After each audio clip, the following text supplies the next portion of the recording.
I started with a 5x7 box frame. I'm not going to show you how to make this. There is a video on my channel, which I will link in the comments, on how to make box frames in any size. And so that's what I need. You need a 5x7 box frame. Then I've got a 5x7 just sheet of white cardstock.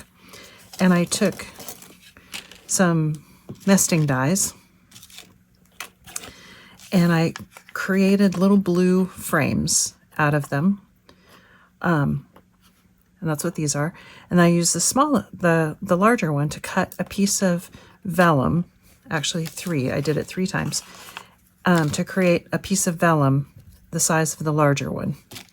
So this big. And then I stamped with, these are stamps from the Crafter's Companion Eclipse collection. And they're candles and balloons and little firework kind of things.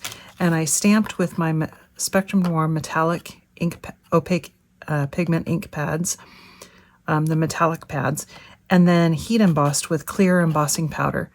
And that's how I created my 3 panels. Then I took the smaller of the die and I cut 3 holes into that piece in the back. And I'm going to layer it with my piece of paper. Now my mats and layers that are my matte paper that I used is from the Crafter's Companion blue pastel plaid pad, because this is a birthday card for my dad. And basically what you want to do is I need to cut out those holes.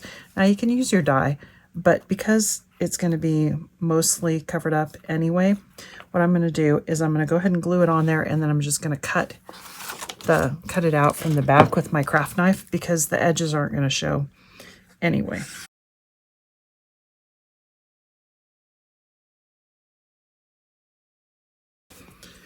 And then I'm going to glue my panels right over the top of those holes.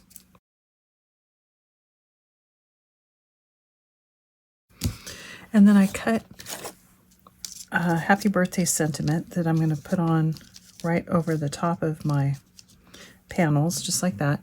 And these are Crafter's Companion. They're from 2 different sentiments, but it's kind of the same font. And I cut them twice in the blue and then once in this holographic silver, just to give them a little more weight.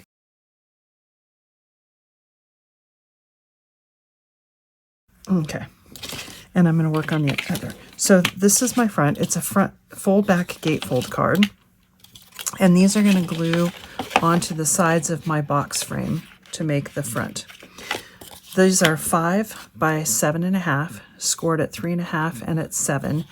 And then I just used my paper trimmer, and I measured up 1 inch on each side and back 2 inches. So I just cut out a hole. Now, if you had a square nesting die or rectangle nesting die, you could put it in there. I just cut with my paper trimmer, and then I matted and layered it. And I'm just going to put those onto my box frame using those 2 tabs. And I've got 2, one going each direction. And it's going to go just like that. And as you notice, I cut a hole in my box frame because I have lights that are going to go in there.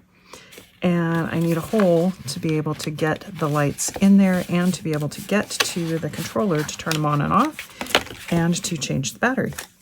So that's why I just used a little oval nesting die to cut a hole in that base, that back piece, before I built my frame. And again, the frame, there's a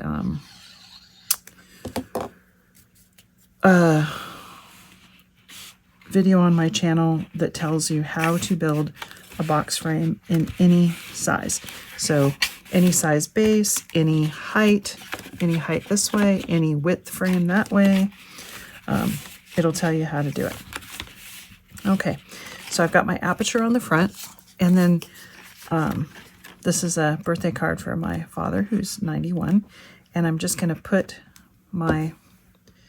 these are the Crafter's Companion large number dies, and then I just cut them out of blue and out of white, and I did kind of a little bit of a drop shadow.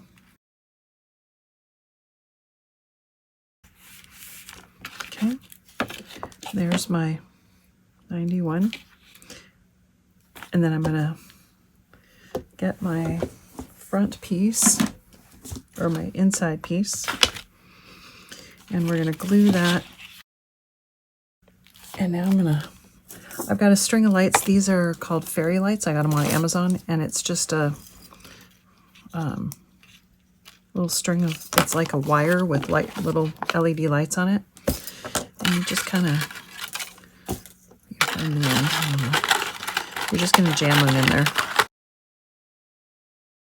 Now what I would do is I'm going to take a little dollop of hot glue and glue that on, but my glue is not hot yet, so I'm just going to take a piece of tape for now to hold that on there. So my card looks like this. It's a gatefold card, and when you open it up, it's like that. Let me turn off my lights. You can see what it looks like, and it just glows from the lights, and it stands on the shelf just like that. I love that. Anyway, it obviously won't fit in a flat envelope, but you'd have to make, this one's going to get hand delivered, so it's fine. So, well, I hope you enjoyed our April challenge. I certainly did. And thanks for watching.